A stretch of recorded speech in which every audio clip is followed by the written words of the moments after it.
নমস্কার বন্ধুরা, আরও একটি নতুন রেসিপিতে সবাইকে স্বাগত। আজকে আমি বানাবো পাঁপড়।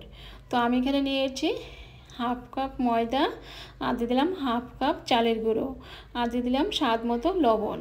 এখন সবগুলো উপকরণ একটু ভালো করে মিশিয়ে নেব। তো ভালো করে একটু মিশিয়ে নিয়েছি। এখন দিয়ে দেব জল, অল্প অল্প করে জল দিয়ে ওটাকে ভালো করে মাখিয়ে নেব। এরকমভাবে একটু চামচ দিয়ে ভালো করে মিশিয়ে নেব।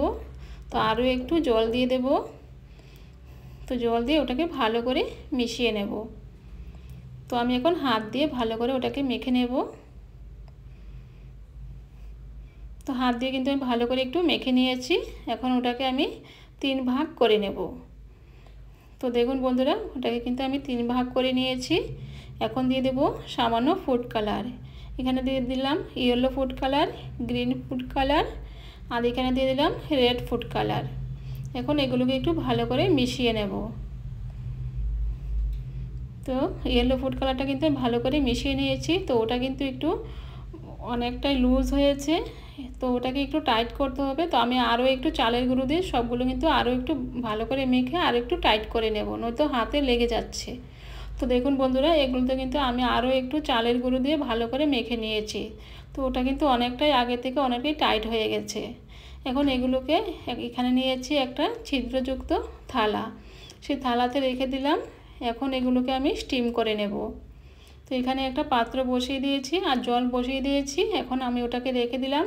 এখন 10 মিনিটের মতো ওটাকে আমি স্টিম করে নেব। তো 10 মিনিট হয়ে গেছে, এখন দেখে নেব। তো দেখুন বন্ধুরা, এগুলো কিন্তু খুব সুন্দরভাবে কিন্তু স্টিম হয়ে গেছে। এখন নামিয়ে নেব। নামিয়ে একটু হালকা ঠান্ডা করে নেব। তো এগুলো কিন্তু হালকা ঠান্ডা হয়ে গেছে। তো এখন এগুলোকে আমি একটু ভালো করে মেখে নিতে হবে। তো ঠান্ডা হয়ে গেলে কিন্তু এগুলো আরও শক্ত হয়ে যায়। তো আপনারা কিন্তু বন্ধুরা, আমি কিন্তু পরে চালের গুঁড়োটা দিয়ে একটু আরও ওটাকে টাইট করেছিলাম। তো আর একটু সামান্য একটু লুজ রাখবেন, তাহলে কিন্তু ওটা আপনারা মাখতে খুব সুবিধা হবে। তো এখন কিন্তু আমার একটু পরিশ্রমটা বেশিই লাগবে, কারণ অনেকক্ষণ সময় নিয়ে কিন্তু ওটাকে আমার এরকমভাবে এখন আমি কাবারে নিয়ে নেব, নিয়ে এরকমভাবে বেলে নেব। বেলে তারপরে কিন্তু ওটাকে আমি আবার মেখে নেব। মেখে একটু ভালো করে কিন্তু যেরকম আমরা রুটি বানাই, লেচি কাটি, সেরকম কিন্তু একটা বানিয়ে নিতে হবে। তো দেখুন এরকমভাবে কিন্তু আমি ওটাকে ভালো করে বেলে নিয়েছি। এখন ভেতর থেকে ওটাকে বের করে নেব।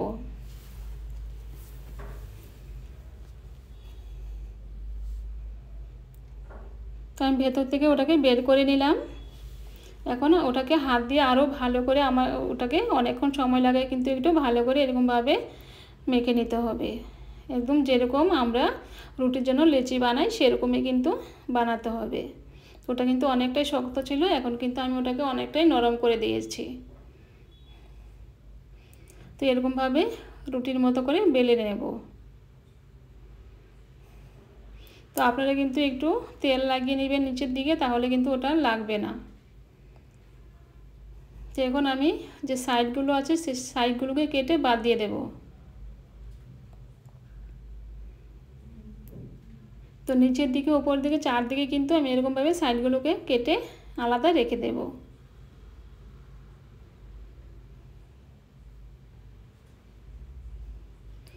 এখন দেখুন আমি এখানে নিয়েছি একটা মার্কার। এই মার্কারটার কিন্তু আমি ওটার মানে দাগ দিয়ে ওটার মাপে কিন্তু আমি এগুলোকে কেটে নেব। তাই আমি এতটুকু করে কাটবো। লম্বাটা কিন্তু আমি এতটুকু নিয়েছি।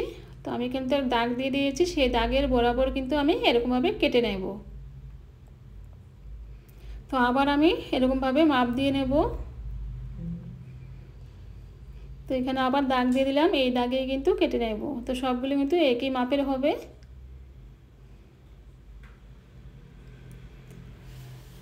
তো এখানে 3টা শিট হয়ে গেল। এখন এগুলোকে আমি একটু উঠিয়ে নেব এরকমভাবে।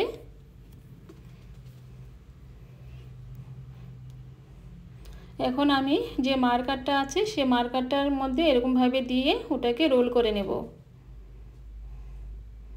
তো দেখুন বন্ধুরা, ওটা কিন্তু একদমই সহজ, একটু লক্ষ্য করলে কিন্তু পারবেন, যে কেউ বানাতে পারবে। তো দেখুন এরকমভাবে। তো এখন আমি কিন্তু এই যে কাঁচি দিয়ে এই জায়গাটা একটু কেটে নেব। তো তো কেটে নিয়ে নিলাম। এখন এই জায়গাটা জয়েন্টটা এরকমভাবে লাগিয়ে দেব। একটু এরকমভাবে আস্তে আস্তে লাগাতে হবে।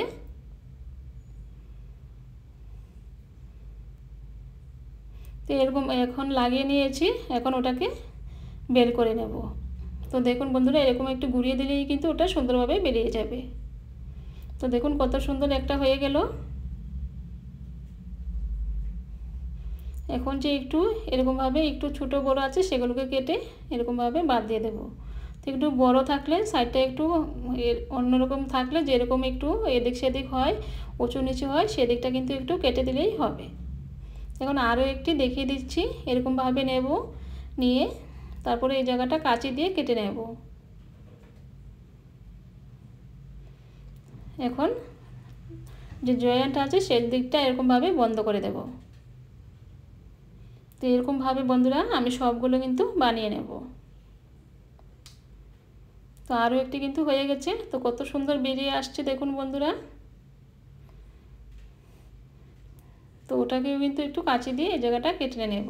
একটু উঁচু হয়ে গেছে, কেটে নিলাম। দেখুন কত সুন্দর হয়েছে। তো এরকমভাবে কিন্তু আমি সবগুলো বানিয়ে নেব। তো আমি সবগুলো দেখুন বন্ধুরা বানিয়ে নিয়েছি, আর দেখতে কত সুন্দর লাগছে। তো এগুলো কিন্তু আমরা ছোটোবেলায় খেতাম, আর বাচ্চারা কিন্তু এগুলো খুবই পছন্দ করে। তো দোকান থেকে না কিনে যদি আমরা বাড়িতে বানিয়ে দিই তাহলে কিন্তু বাচ্চারা খুব সুন্দরভাবে আনন্দের সাথে খেয়ে নেবে, আর বাইরে থেকে কিন্তু বায়নাই করবে না যে আমাকে কিনে দাও। তো সবগুলো বানিয়ে নিলাম। এখন এগুলোকে রোদ্রে দিয়ে দেব। তো রোদ্রে দিয়ে আমি নিয়ে এসেছি।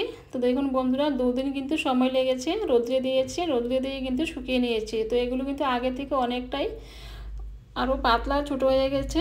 এখন কিন্তু এগুলোকে ভেজে নেব। ভাজলে কিন্তু এগুলো অনেকটাই আরও লম্বা হয়ে যাবে, ফুলে যাবে। তো দেখুন বন্ধুরা, এগুলোকে আমি এরকমভাবে ভেজে নেব। তো দেখুন সুন্দরভাবে কিন্তু এগুলোকে ভেজে নিয়েছি।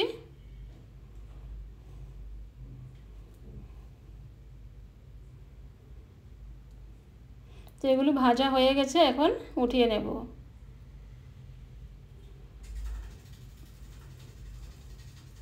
তো তেলটাকে কিন্তু ভালো করে একটু ঝেড়ে নিতে হবে। এখন আরও কিছু দিয়ে দিলাম, এগুলোকে ভেজে নেব। তো এগুলো ভাজা হয়ে গেছে, এখন নামিয়ে নেব। তো তেলটাকে কিন্তু ভালো করে একটু ঝেড়ে নিতে হবে, কারণ অনেকটা কিন্তু তেল লেগে আছে। তো এরকমভাবে কিন্তু বাচ্চাদের দিলে বাচ্চারা কিন্তু আর বাইরে থেকে এরকমভাবে পাঁপড় চিপস খেতেই চাইবে না। তো কত সুন্দর হয়ে গেল পাঁপড় বন্ধুরা। তো বন্ধুরা, আজকে আমার এই পাঁপড় রেসিপিটা যদি ভালো লেগে থাকে আমার চ্যানেলটাকে সাবস্ক্রাইব করে আমার পাশে থাকবেন, আর লাইক করতে কিন্তু বন্ধুরা একদম ভুলবেন না। তো দেখুন বন্ধুরা কতটা ক্রিস্পি হয়েছে। তো একটা ভেঙে দেখাচ্ছি কতটা সুন্দর হয়েছে। তো বন্ধুরা, আজকে এ পর্যন্তই। আবার দেখা হবে অন্য কোনো রেসিপিতে। নমস্কার।